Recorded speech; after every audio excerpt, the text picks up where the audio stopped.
why be moral? Is there any good reason to be moral? Okay, so the main question for this short lecture is it better to be moral or immoral? And we're going off the Republic here, where Socrates is talking about justice, but I want to use it for our own purposes in this lecture. So in the Republic, which is a classic work in Western literature and philosophy, Socrates says that it's better to be just than unjust. And Thrasymachus and Glaucon, they're two characters in the dialogue, they challenge this. So you have Socrates is talking to Thrasymachus and Glaucon. Socrates says it's better to be just than unjust, and then Thrasymachus and Glaucon, they want to challenge this. We're going to use that conversation to get at the question, is it better to be moral or immoral? And the criticisms from Thrasymachus and Glaucon apply equally well to morality as to justice. So there are three ways that something can be good or beneficial. Number one, something can be good for its own sake and not necessarily for the sake of any consequences.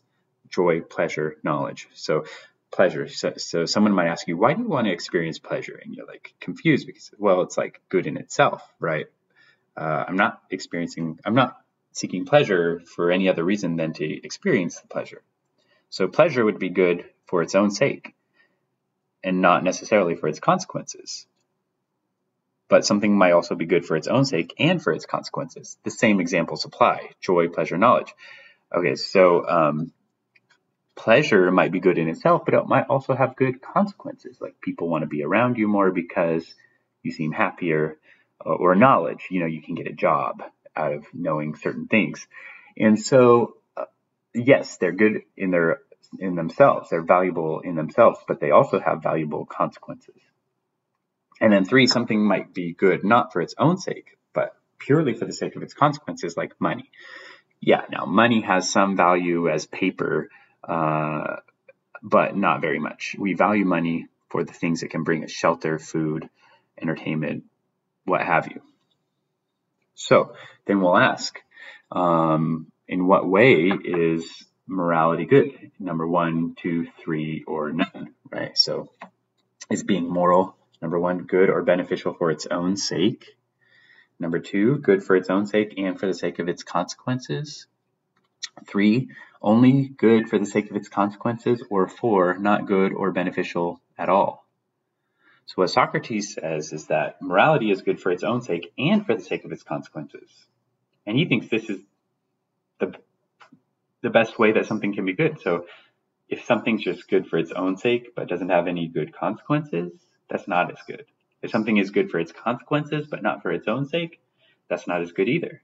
Morality, or he's talking in terms of justice, is good for its own sake and for the sake of its consequences. Whereas Thrasymachus and Glaucon, they challenge this. They claim that justice is only good for its consequences. So the key question then would be, is morality or justice good for its own sake? And we'll look at some thought experiments here. Suppose a powerful sorcerer offered you a choice between two options. You could A, lead a moral life but have a bad reputation, no position, no property, no friends, etc. Basically, you're living on the street. B, live an evil life but have a great reputation, position, property, friends, money, whatever you want. Which would you choose and why? And then would there be any reason to choose A? If there is a reason to choose A, then we can see that maybe morality is good for its own sake. So in my experience, most students choose B. But some choose A, and they say, well, you got to be able to sleep at night. You got to be able to live with yourself, look at yourself in the mirror without shame.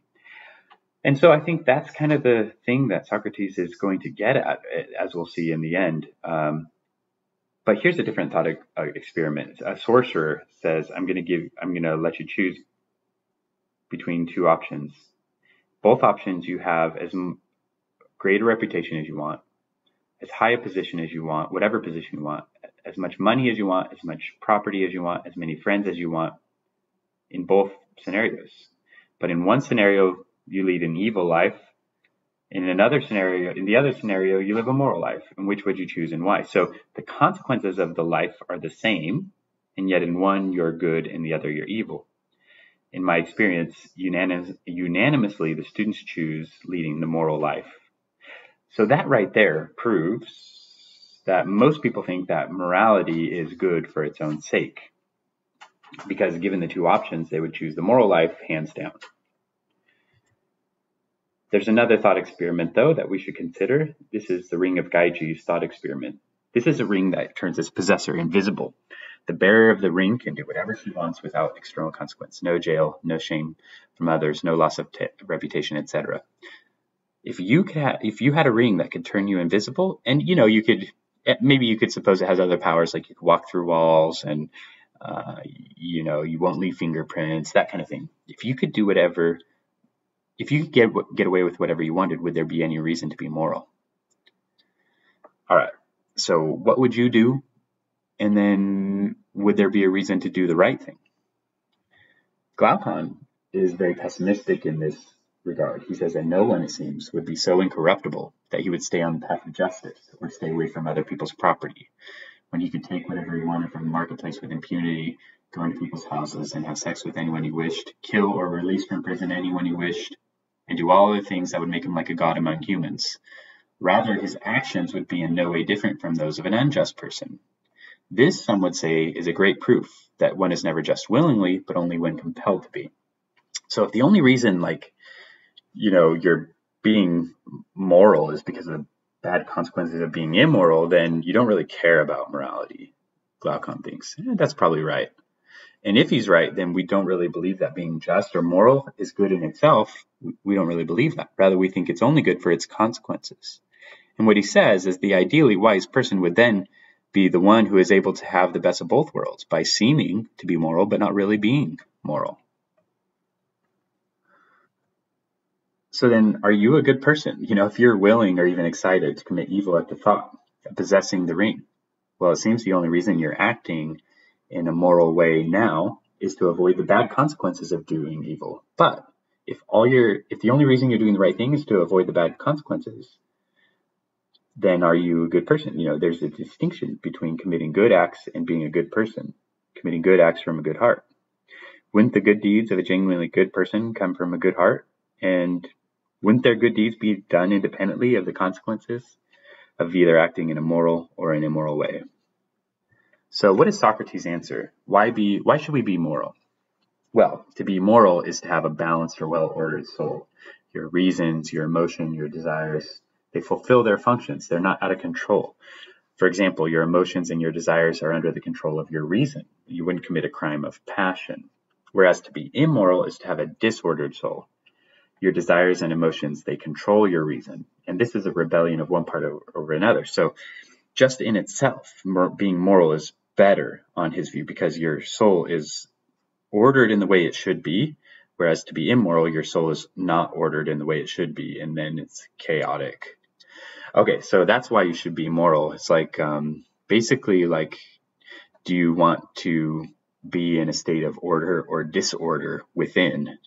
And if you want to be in a state of order within, well, you value morality as an end in itself.